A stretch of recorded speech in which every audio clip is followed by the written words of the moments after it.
Boa tarde, gente, tudo bom? A gente vai começar aqui uma aula mais de conteúdo, né? Então, esse material já está disponível no sistema, que vai ser de toda a disciplina, ok? Então, esse material tem esses tópicos, conhecendo o R, que a gente não vai abordar, porque a gente já conhece o R, falar um pouquinho de vetores, matrizes, adequabilidade dos dados, componentes principais, análise fatorial, análise discriminante, análise de agrupamento e análise de correspondência, ok? Essa parte, conhecendo o R, a gente não vai observar, porque ó, como vocês estão vendo, eu vou fazer mais um resumo do software, comparação com eles, do surgimento, das vantagens que ele tem, do que ele pode fazer, que basicamente é tudo, né? Desde o download, né, no servidor, download gratuito, então para quem não tem acesso, não precisa pagar, tá? É bem fácil de baixar, de instalar. Então tá aí tudo direitinho para quem não tiver ainda contato com o R, que eu acredito que todos já tenham, ok? Inclusive nas disciplinas que a gente vai trabalhar, que a gente já trabalhou ou que vai trabalhar, a gente sempre usa o R, inclusive no curso, eu acho que todos os professores utilizam, certo? Bom, então o início aqui a gente vai trabalhar com vetores, tá certo? Então, ó, a notação que a gente vai utilizar é essa daqui, x minúsculo ou x', como sendo um vetor x com n números reais de x1 até xn. Então, se ele tiver na forma de coluna, x normal, x transposto ou x', né? Então o linha já dá a ideia da notação de transposição, que ele está no formato de linha, vai ser o mesmo vetor em que eu vou inverter, né, a ordem entre linha e coluna. Então quem é coluna vira linha e vice-versa, ok? Ele vai ser representado também, pode ser representado como uma linha orientada com n dimensões. Então, um vetor x1, se você considerar dois eixos ou n eixos, ele vai ter x1 ao longo do eixo 1 até xn ao longo do eixo n. E esse vetor, ele pode ser multiplicado por uma constante, ou seja, você pode pegar esse vetor e expandir, ou seja, como é que a gente vai expandir um vetor? A gente vai multiplicar por uma constante qualquer, o módulo dessa constante, né, um valor positivo, tá? Tal que esse valor seja maior do que 1, ok? Se eu multiplicar por um módulo de uma constante que esteja entre 0 e 1, esse vetor vai ser contraído. Então aqui eu tenho um exemplo de um vetor, tá? No plano tridimensional.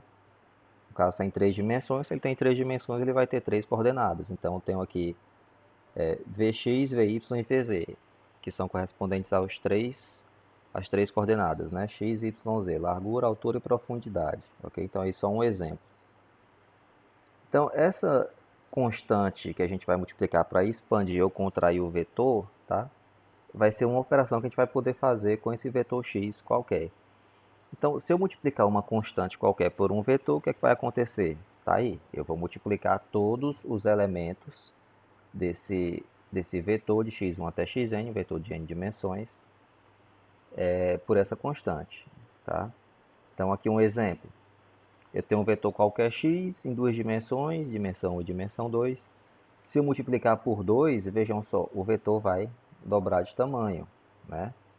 E se eu multiplicar por menos meio, ele não só ele vai inverter, como vai ser contraído, ok? Então aí você pode fazer o que quiser com esse vetor. Você pode expandir, contrair, mudar a orientação dele, tá?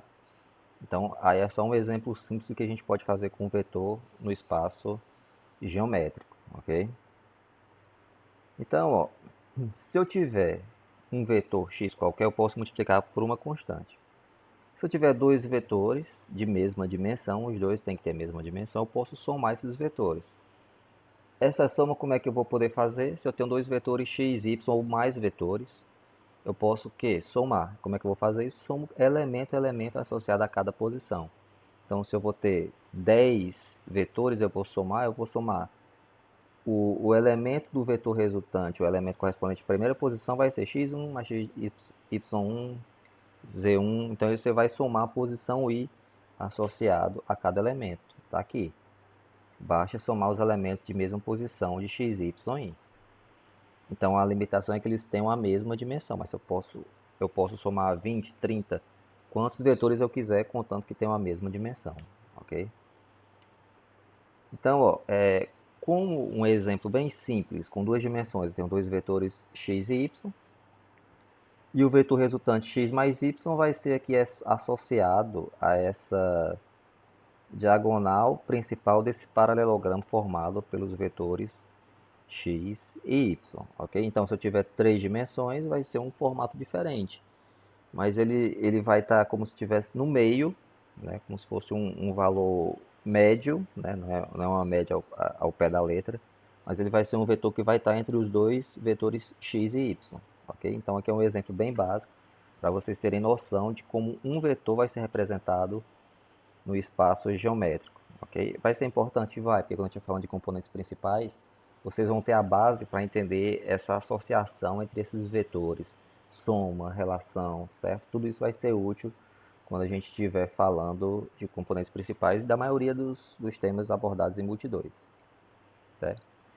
A soma de dois vetores dá origem à diagonal desse paralelogramo, como eu já falei, e esse vetor ele tem o que a gente chama de norma. Tá? Então esse vetor ele vai ter, qualquer vetor vai ter uma direção e um comprimento que vai ser quantificado pela norma. Essa norma vai ser denotada por nx, ou essa notação que é como se fosse duas barras verticais, né? E vai ser definida dessa forma. Tá? Então tá aqui, é raiz quadrada da soma dos quadrados de x1 até xn. Vejam que se a gente observar aqui a imagem, e a gente traçar aqui esse vetor resultante x mais y, traçar uma reta aqui e trabalhar com senos e cossenos, vai ser equivalente eu ter uma hipotenusa de um triângulo retângulo. Então nada mais é do que a norma, nada mais é do que uma hipotenusa. Tá? Então fica x2 igual a nx, né, igual a raiz quadrada da soma desses quadrados, que esses x são os pontos associados aos vetores, ok? Um vetor de dimensão 2, então a norma seria hipotenusa, como eu acabei de falar. Então vai depender do número de dimensões, mas a ideia vai continuar sendo a mesma, ok? Bom, então eu coloquei esse exemplo aqui bem simples para demonstrar, né? Então eu tenho aqui uma dimensão 2, que é para mostrar justamente que essa norma vai funcionar como hipotenusa. Então eu tenho x1 e x2, que são as coordenadas desse vetor, né? E a norma desse vetor também vai poder ser escrita através de uma multiplicação vetorial. Então como é que funciona? Se eu multiplicar um vetor na forma de linha e um vetor vezes o mesmo vetor na forma de coluna, eu vou ter que o vetor resultante dessa operação de multiplicação vetorial vai ser o quadrado, a soma desses quadrados, né? Então, ó, x1 ao quadrado mais x2 ao quadrado até xn ao quadrado. Essa representação vetorial eu v'ou chamar de x'. Então, olha como é simples. X', ou seja, o vetor na forma de linha, x, ou seja, o mesmo vetor, né, na forma de coluna. Então, a norma vai poder também ser escrita na forma de multiplicação vetorial. Então, está aqui. Raiz quadrada de x'. E o que é x'? A soma desses quadrados. Ok? Vejam que se eu multiplicar o vetor y, que é igual a cx, uma constante qualquer, vezes o vetor x, a norma de y, que vai ser esse vetor de cx, vai ser o módulo de c vezes n de x. É fácil ver isso? É. Multiplica cada elemento aqui por c, então fica c, x1, tudo isso ao quadrado, ou, melhor dizendo, c2, x1 ao quadrado, mais,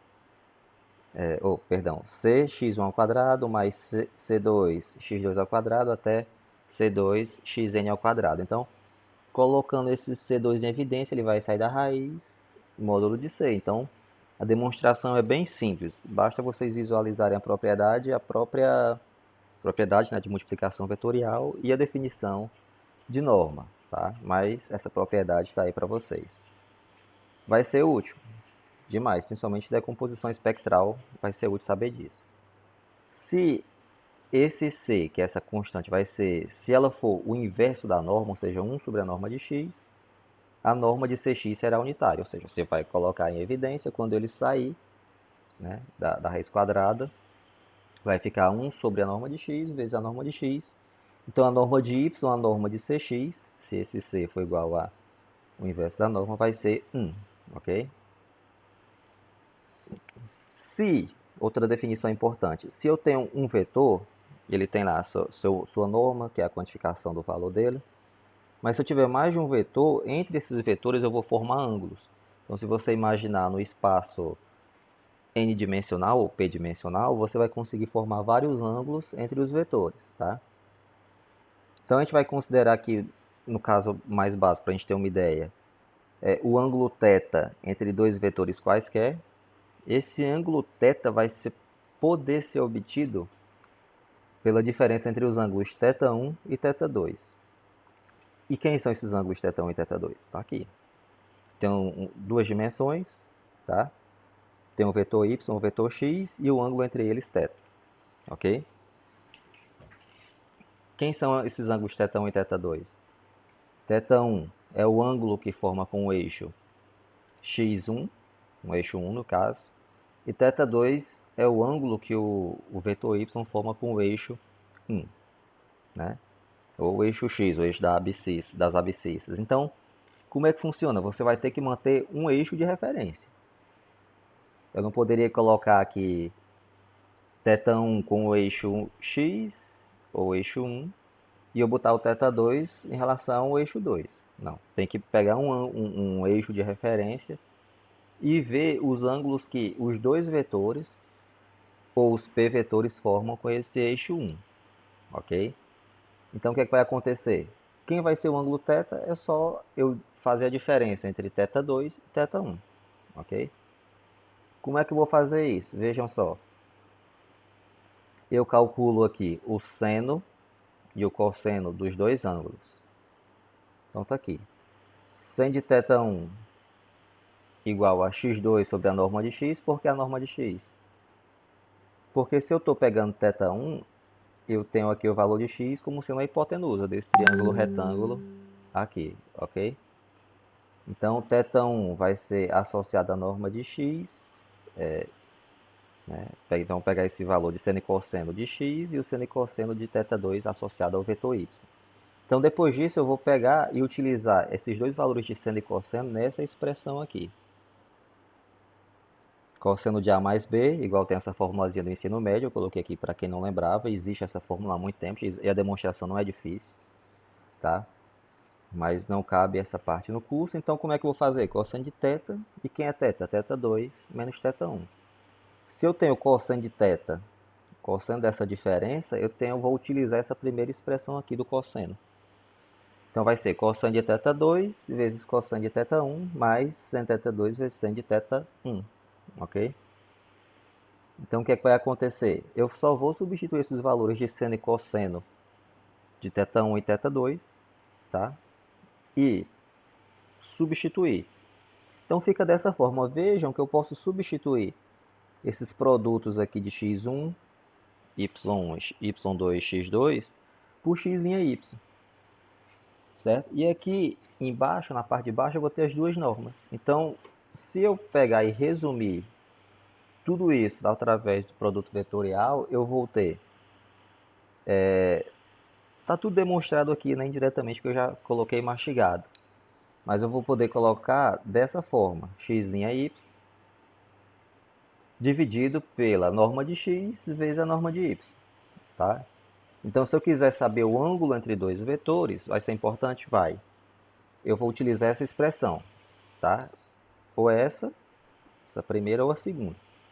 Fica a critério de vocês, mas, em resumo, vai dar a mesma coisa, que é só uma forma diferente de reescrever o cosseno desse ângulo. Se o cosseno, né, desse ângulo for igual a zero, significa o quê? Que x' y igual a zero, ok? Então, esses vetores serão perpendiculares e formarão um ângulo de 90 ou 270 graus, ou seja, eles estarão assim, né, ou assim, tá? Professor, esse conceito vai ser importante? Vai, quando a gente vai falando de dependência linear, de correlação, tudo isso vai ser importante, tá? Por isso que esses conceitos são muito importantes para a gente. Aqui eu tenho um exemplo super simples, com dois vetores, x' e y', tá? Então tem esses dois vetores x e y. E eu tenho aqui ó, os exemplos do que a gente mostrou aqui nessa primeira parte. 3x', ou seja, eu estou multiplicando por uma constante, então vou multiplicar todo mundo por 3. 2, vou pegar 2y', então vou pegar todo mundo do vetor 2 e multiplicar, do vetor y e multiplicar por 2. X mais y, tem a mesma dimensão? Tem, então a gente soma. A norma de x é quanto? Soma a raiz quadrada, né? Tem que colocar aí. Tá aí. Então, se eu somar esses quadrados de x, vai dar 14. Então, tirando a raiz, vai dar 3,742. Tá? Da mesma forma para y, a norma vai ser raiz quadrada de 6. Tá? Se eu já tenho a norma de x, a norma de y tem os dois vetores, como é que eu calculo o ângulo? X' y dividido por norma de x, norma de y. Tem as duas normas, tem os dois vetores, aplico, ó, x'. Lembrando que produto vetorial é xi com yi. Então aqui, ó, é o elemento correspondente ao elemento da posição 1 do vetor x vezes o elemento correspondente ao elemento 1 do vetor y. Então vou sempre pegar na mesma posição. Não posso pegar, por exemplo, o 1 e multiplicar, em vez de menos 2, multiplicar por 1. Tem que ser nos elementos correspondentes à mesma ordem.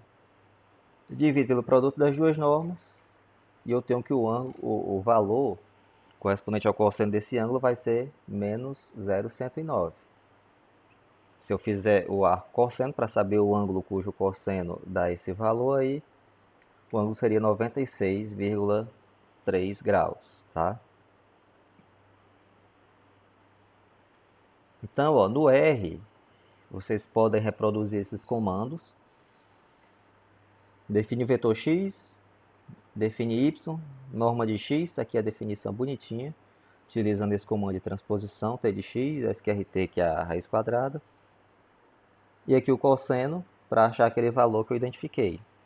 Então, para achar o ângulo desse cosseno, vai ser 1,68. Então, só transforma para graus, que o padrão do R é como radiano. Então, ele vai soltar esse valorzinho aí que eu mostrei para vocês de 96,3 graus, ok?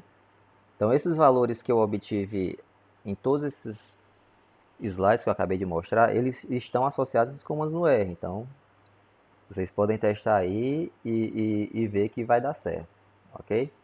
Bom, então nessa primeira parte a gente aprendeu o básico, né? A gente aprendeu parte de definição de vetor, soma, multiplicação por constante, expansão, contração, norma, ângulo, tá? E esses conceitos vão ser importantes para entrar na parte de dependência linear, ok? Que essa vai ser a próxima aula que eu vou gravar para vocês, continuando, talvez já entrando em matrizes, ok?